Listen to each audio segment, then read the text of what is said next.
Hey guys, today I'm very excited to talk about and rank one of my favorite movie trilogies of all time, Back to the Future. Now, this is one of those series that you guys have requested in the comments multiple times. I threw it up to my patrons. I said, hey, which one of these four 80s series that you guys have requested should I rank? And then there was a little bit of a tie in there, so I put it on Twitter. The definitive winner via Twitter and eventually from my patrons was Back to the Future. And I'm very, very excited about that for a simple reason of, as I said, this is one of my favorite movie trilogies. I'm not quite old enough to have seen the original in the theater. I was born when it came out, but I was like 3-4 years old. And so I actually did get to see parts 2 and 3 in the theater. And they're one of those first times that I remember a sequel coming out, getting excited for it, and having just, as a little 7-8-year-old's knowledge of how sequels and movie making worked. It was one of the first ones I kind of just started to track with a little bit of that stuff. So this is certainly one of those series that I get excited to talk about. It's been around for just about my entire life. So before I go into my rankings, be sure to put your ranking down below in the comment section. I'd love to hear your thoughts on it, kind of where different things fall. There's one of them I'm pretty sure that's going to be coming up on top on a lot of lists, but the number 2 and 3 spots, I bet there's going to be quite a bit of variety in there. So I threw it onto Twitter, asked you guys, what's your take on it? How do you rank these movies? Pretty clearly, based off my first poll, Back to the Future Part 1 is the definitive winner from the poll. 34 votes counted, 82% of the votes going to the first one, 15% going to 2, and 15% going to 2, and just 3% going to number 3. So I thought, hey, I'll throw up a second poll and ask you guys if you were to take all those people that voted for number 1 and they got to vote for either number 2 or 3, how does that change things up? So in that case, 69% went to part 2, 25% to part 3. I also asked about Back to the Future, the ride. It got 6% of the vote, and then 0% of the vote went for Back to the Future, the animated series. So if you didn't know about this, actually, just to talk about one of those last two options on there, there was a ride at Universal Studios, and they got Christopher Lloyd to join. It was one of those ones where you sit in the car and the car moves, and while they put the screen up there, very cool ride. I actually did ride it back in like 1992 or something way back in the day. So there's a ride that had Christopher Lloyd giving a little bit of fun plot stuff in there. And in the early 90s, there was a Back to the Future cartoon that I watched that on Saturday mornings. And fun fact, Bill Nye, the science guy, was actually on that show before he had his own TV show. He was like Doc Brown's helper guy that would do these science experiments. And so that's where I remember Bill Nye from growing up, because I was a little bit too old to actually watch Bill Nye, the science guy. So I saw him on Back to the Future, the cartoon. So moving along, let's dive in and look at how Rotten Tomatoes scored these movies. Coming in at third place on Rotten Tomatoes was Part 2 with 63%, so differing from my Twitter polls. Coming in at number 2 was Part 3 with 74%, and at number 1 is Back to the Future, the first one, with 96%. So almost a universally acclaimed movie. So very nice score for that movie. All right, without further delay, let's dive in and see what I think about these movies. Actually, one more thing before I say this. I tricked you out, I faked you out a little bit there. I love all these movies. This is one of my favorite trilogies of all time. So coming in at number 3 doesn't mean you're like the bad one. Coming in at number 3 means of the movies that I love, that I think are great, you're the weakest of the 3. Just to clarify, and also to say that my number 2 and 3 on here are pretty close. It's not like one is, but they're both, I was going back and forth. Either one of them on a different day, different mood, could have come in at number 2 or number 3. They're really kind of one long movie, even the way they're made. I don't want to spoil where things are going, but you know what I was going to pick. They're kind of one long movie, the way they're designed to be. So they're very similar in ranking from me. I'd probably give them the same score. So coming in at number 3 after my second disclaimer is Back to the Future Part 2. Now, I very much have had kind of a back and forth as to where parts 2 and parts 3 fell for me. They each kind of have their own ups and downs and things about them that I think are really cool. So obviously, when they go to the future, that is so cool. The hoverboards, all the different little gimmicks in there. That was always so much fun, a fun take on the future and technology. And now that we've made it past the year 2015, they got it a little bit wrong. My clothes don't fit me just yet by pushing a button.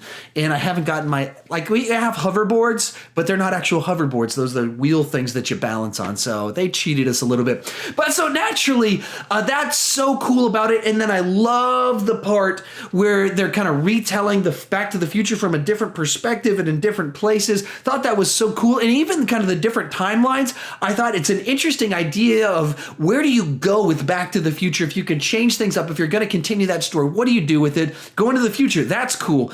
Dark timeline, that's cool. Having a story where you retell the events of the first movie and kind of recap it from a different perspective, that's pretty cool. Having all of that in one movie, though, it feels like a bit of a jumbled movie, a confused movie, and the tone really shifts quite a bit, where the beginning is just kind of jokey and fun, and we're this goofy future, and we got multiple Michael J. Foxes, and we're doing this kind of repeat of history type thing, and so it's getting kind of quirky in the way things work, and then we go to this dark timeline where Biff is killing people, and he's married his mother, and it gets so dark and heavy, so the tone feels like it hops around a little bit, and then it just having 3 different kind of places it goes feels so pretty jumbled. It almost feels like they had 3 sequels worth of movies to do here, crammed into 2 sequels with what they did. Because it was Back to the Future 3 was also, they wrote the script and it was just this mammoth 4-hour-long movie. And they went, oh, I guess we have 2 movies. We'll shoot them back to back.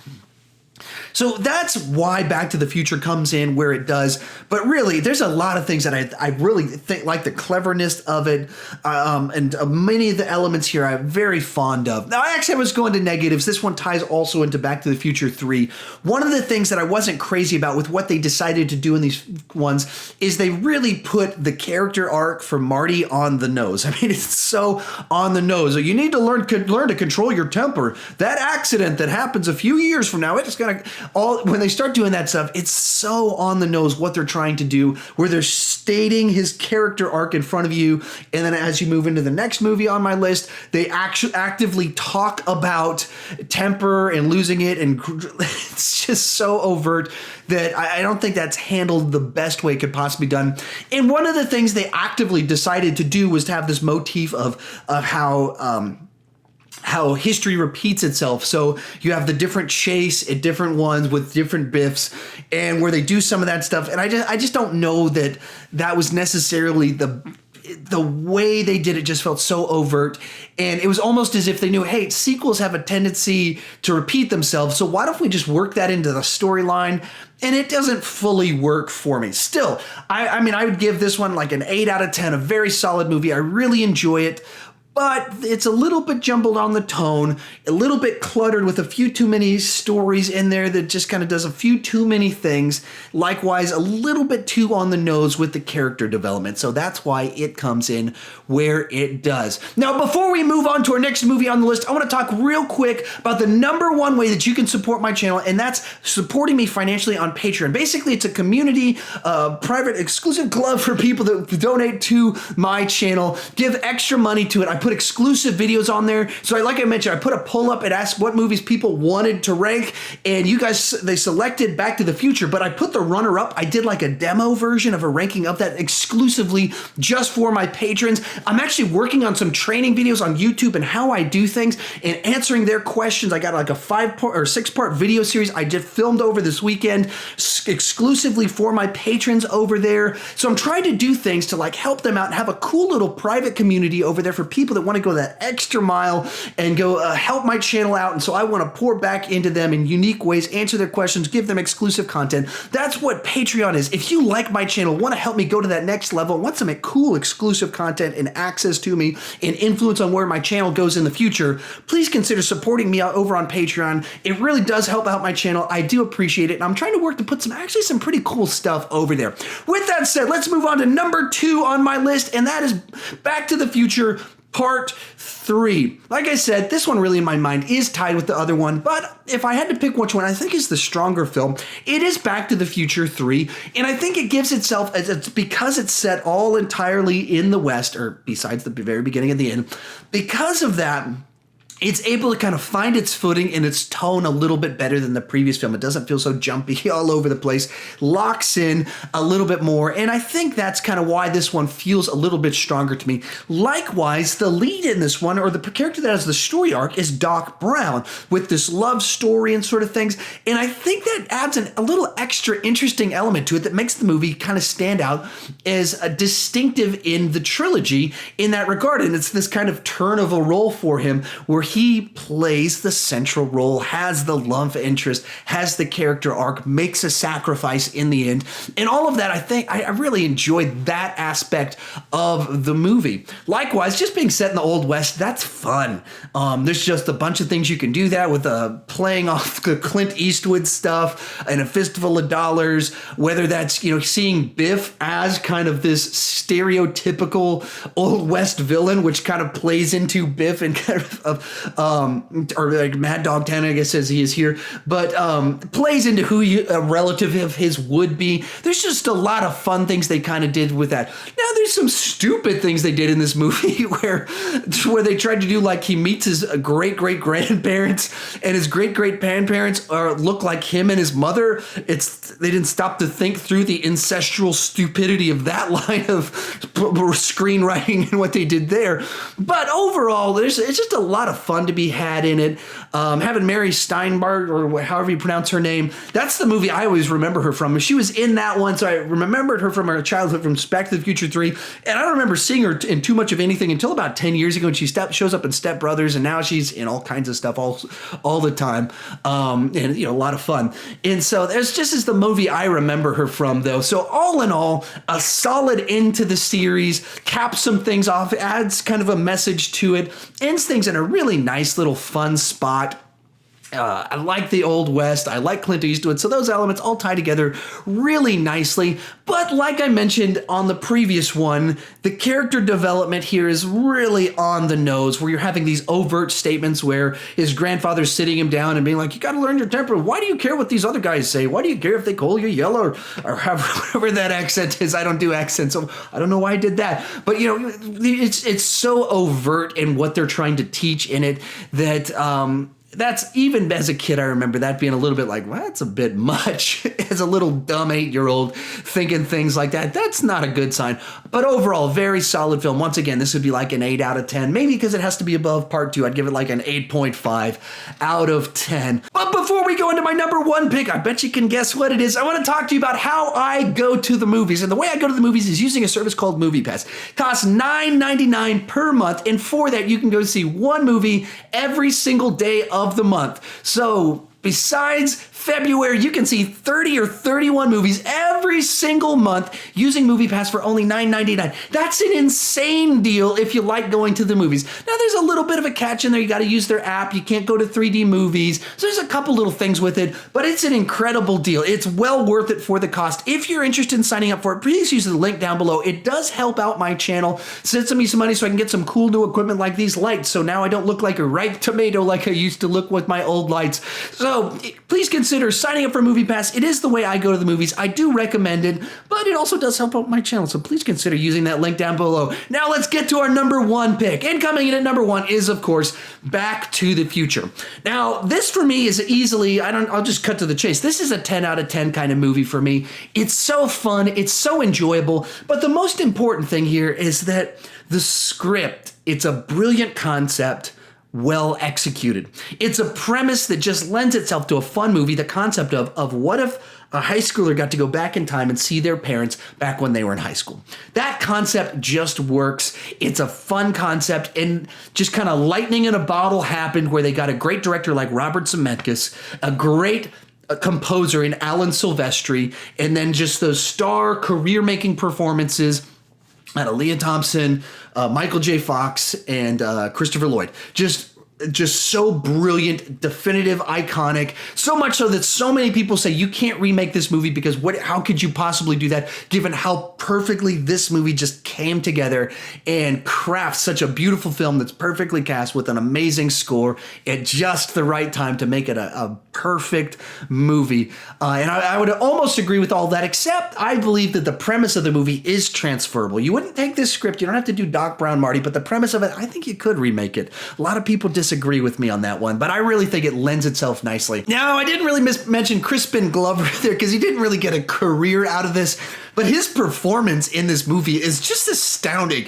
It's one of the weirdest, quirkiest, brilliant performances of all time. You just watch it and it's just so nuanced in bizarre ways that match the character that are so Crispin Glover. And so I love his performance, though he hasn't really had the career that some of the other people in the movie have gone on to have. But so overall, I mean, just this movie, it's, man, like every time you watch it, you would notice new little things, details that they put into it, and just the crafting of it, the humor of it, the references of it, all that stuff. Once again, just going back to, just imagine if you did a movie set now with the kid going back to 1987. It works. The premise still works. But they did it in the 80s, back to the 50s. And once again, just the nuances of what you do. And Ronald Reagan was president and Ronald Reagan was an actor back in the 50s. All these little things just make for such a fun adventure with a great, solid third act. That's like the script here. Like I said, it just keeps saying it's so well crafted that it sets up all these little elements to where the car doesn't work quite right. He goes back in time and doesn't have access to certain types of things. But there just happened to be a clock tower event that happened, and the way it ties into that's the reason that he set it back in time. Like it all lines up nicely and fits in place. Just a script that on the one hand has pretty clearly easy middle, first opening, middle, and third acts that kind of play into the tropes of the way scripts are supposed to work, but they work so well. This is how you do it right. This is how you do structure a film nicely, to have character arcs, development, third acts that are exciting, that have payoff, middle acts that develop the characters and take you on an adventure and learning and growing that you're interested in, a first act that sets up all the pieces and you learn about the characters and their backstory and where they are, that makes it so wonderful in the third act when you have these payoffs and suddenly Biff is having to wash cars and George actually has become a man that's like strong. He's become a man, or because that's the key thing, that has a boldness to him, and so he's right things he has as a career. All these things work because it's a script that sets things up and has actual payoff, and when it's developing things in the middle act, it works wonderfully. So overall, like I said many times, this is a 10 out of 10. This is basically a perfect film for me. And even though it's a perfect film, and you can't make another perfect Back to the Future, I think you could make another solid, worthy of existing Back to the Future, because that premise works. If you had a kid from 2020 going back to 1990, that's really interesting because it's before cell phones, it's before the internet took off, all sorts of things before the internet, all this stuff that makes it interesting. So naturally, this is one that I love this movie. And so I love this whole series. I love all of them, even though the other ones are a little bit weaker, still great movies.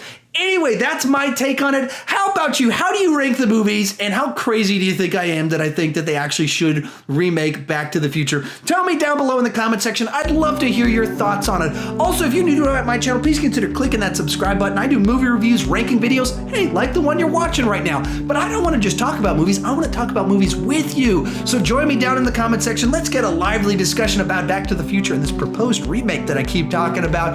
And thank you so much for watching.